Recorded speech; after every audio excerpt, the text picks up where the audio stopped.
He visto con los organizadores y con las organizadoras era un poco iniciar un proceso de debate y construcción colectiva en Jaén, en este curso hasta el mes de junio, es decir, construir colectivamente lo que pudiéramos llamar un mapa de problemas. En segundo lugar, elementos concretos de análisis y luego tendencias hacia la construcción de alternativas. Es decir, lo que vamos a intentar, por eso era importante empezar con la aportación de Juan Valdespar, es decir, ¿qué tenemos que aprender de las experiencias pasadas? Las lecciones, las duras lecciones de la historia, en primer lugar. En segundo lugar, hacer un programa de investigación, análisis y debate colectivo sobre esos tres ideas, ¿no? Un mapa de problemas, elementos o notas para un análisis que tenemos que enriquecer colectivamente. Y en tercer lugar, propuestas, notas, tendencias, líneas, lineamientos para una alternativa. Eso es un poco el programa que hoy comienza y que vamos a continuar. Yo espero que al menos una vez al mes, de aquí a el próximo mes de junio. Y que podemos inclusive emplear, yo en esto he cambiado mucho, en lo último, por otra experiencia, por experiencia mía en América Latina, un programa constructivista de análisis y propuesta social. Y por tanto, poner mucho el acento en lo que va a llamar una pedagogía constructivista de un lado, pero también una epistemología constructivista de otro, ¿no? Que sería un poco por donde yo estoy funcionando ahora de cara a este tipo de tareas de formación. Tanto un programa de investigación. Yo creo que la primera cosa que tendríamos que hacer bien para construir un programa de investigación para la acción, si queremos, sería dotarnos de una cierta metodología que nos permita sortear algunas dificultades que tiene una tarea que en sí es gigantesca, para que la tarea no nos aplaste, o para que cuando salgamos de aquí nos vayamos a los caños acortándonos la pega, que es lo que suele ocurrir cuando uno entra en el análisis de lo que pasa y cómo nos pasa lo que pasa, o sea, cómo interiorizamos lo que pasa. Al final siempre son, pues, o decir creo en esto firmemente y punto, con la fe del carbonero, que siempre es importante en cualquier actividad, o la idea de esto un día arreglo, en mi casa o me suicido, ¿no? Entonces, sería bueno tener una metodología que nos ayudara a trabajar, ¿no? Quizás la primera cosa que tendríamos que hacer es un cierto esfuerzo para lo que decía hace ya muchos años Claudio Napoleoni, de pensar en grande. Que pensar en grande no es solo pensar en los grandes problemas, sino pensar los pequeños problemas desde una perspectiva grande. Es decir, atender lo micro desde lo macro.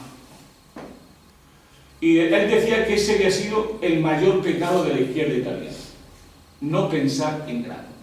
Yo creo que la primera nota metodológica para los que pretendamos analizar este mundo con la vista puesta en su transformación justiciera, digámoslo así, la primera cosa sería pensar en grande. No para desviarnos de la realidad y olvidarnos de lo que pasa en nuestro ayuntamiento o en nuestra familia o en nuestro barrio, sino para pensar lo que hace el ayuntamiento y la familia de nuestro barrio desde la tendencia global. Yo creo que eso sería un primer un primer elemento metodológico fundamental.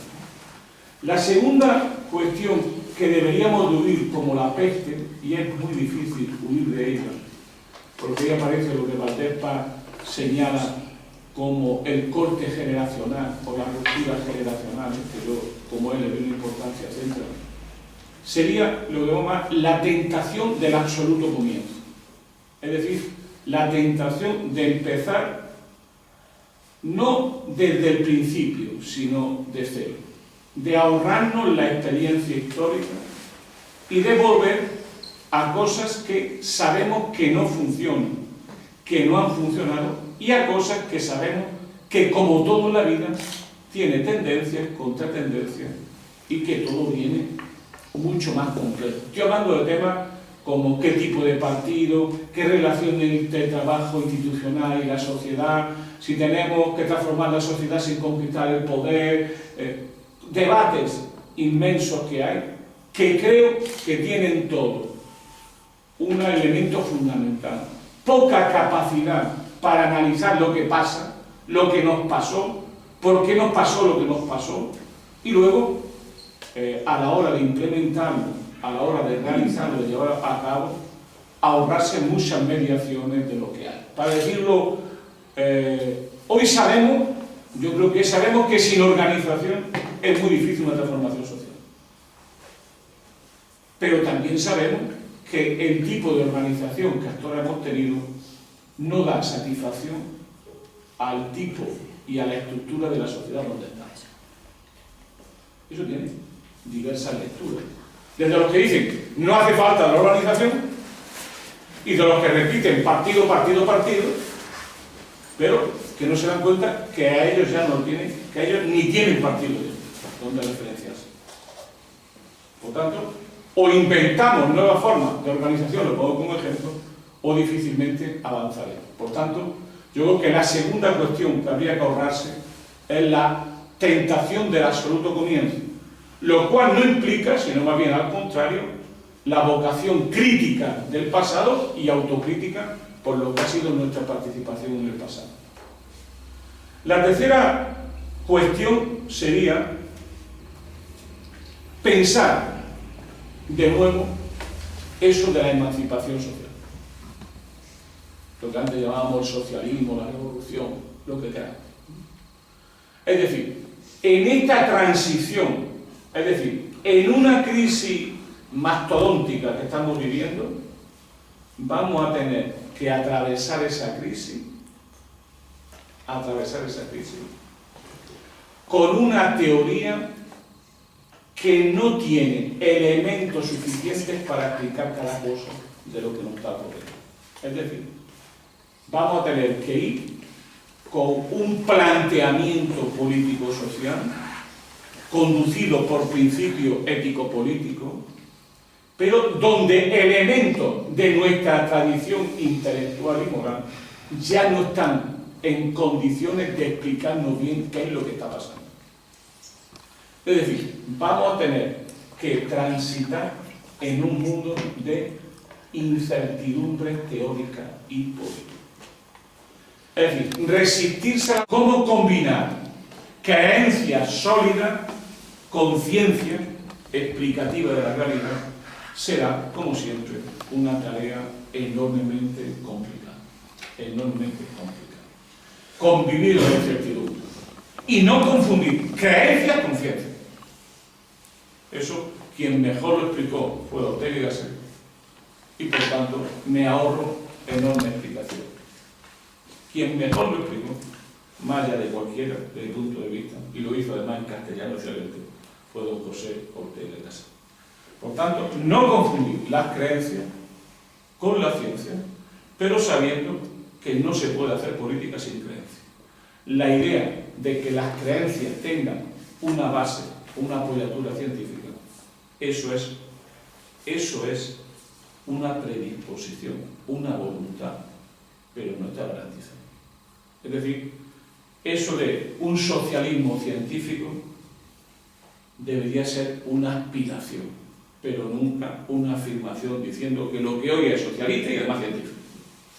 Yo creo que también eso nos tendríamos que ahorrar en la medida de lo posible. En cuarto lugar, lo que podríamos llamar reconstruir un punto de vista, el punto de vista político emancipatorio, para entenderlo, que no tiene, que desde el punto de vista lo definieron muy bien Jesús de Nazaret, para entenderlo, hasta Walter Benjamin y toda la teología de la liberación y la filosofía de la liberación, que era: nosotros estamos con las víctimas, con los que sufren la historia, y queremos liberar a los de abajo de esta prehistoria de la humanidad y de la dominación. Es un punto de vista que Walter Benjamin explicaba muy bien en sus tesis sobre la filosofía de la historia y que nos viene al pelo. Por cierto, había que construir a contrapelo, decía, de la historia, había que construir este movimiento. Bueno, pues, a contrapelo de la historia, considerar un punto de vista que privilegia en ese punto de vista, en nuestro análisis, por eso nuestro análisis, entre comillas, no es neutro, aunque pretende dotarse de ciencia, construir un punto de vista, reconstruirlo desde los que sufren la historia, desde aquellos que hacen la historia, seguramente la historia de la vida cotidiana, la intrahistoria que decía don Miguel de Unamuno, y que él lo decía que cuando iba a una catedral tan hermosa como la de Salamanca, que tanto quería él, o la de Burgos, siempre se hacía la siguiente pregunta: ¿y esto quién lo hizo?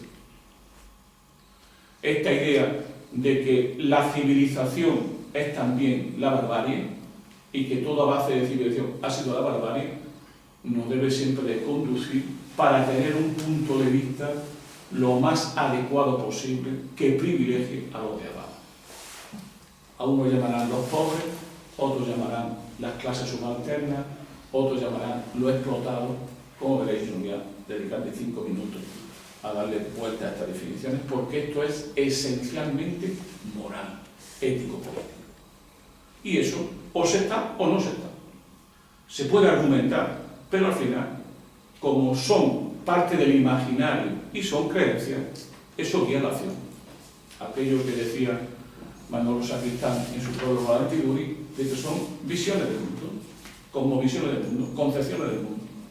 Y las concepciones del mundo son las que nos gobiernan en la fe.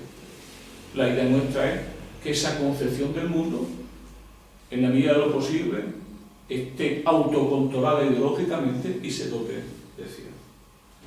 Y, por último, plantearnos, y esto es una de las grandes cosas que aporta el materialismo histórico y algunas veces dialéctico, es la idea esta de que la historia real está relacionada con las crisis.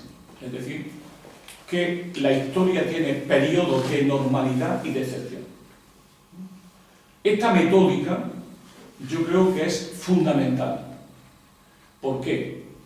Porque creo que una de las cosas que irremediablemente, a mi juicio, se van a poner en crisis en estos años que vamos a vivir, es una idea que ha estado detrás de la llamada globalización capitalista y que ha gobernado y dominado el sentido común de las masas en una gran parte del mundo, que es la idea de que el capitalismo había llegado ya a un nivel que podía controlar la crisis, minorarla y, por tanto, superar algo que para nosotros, y es uno de los grandes descubrimientos que tienen a Carlos Marx como elemento central, que es justamente que el capitalismo tiene crisis y es connatural al capitalismo su desarrollo evolutivo con crisis y en torno a la crisis.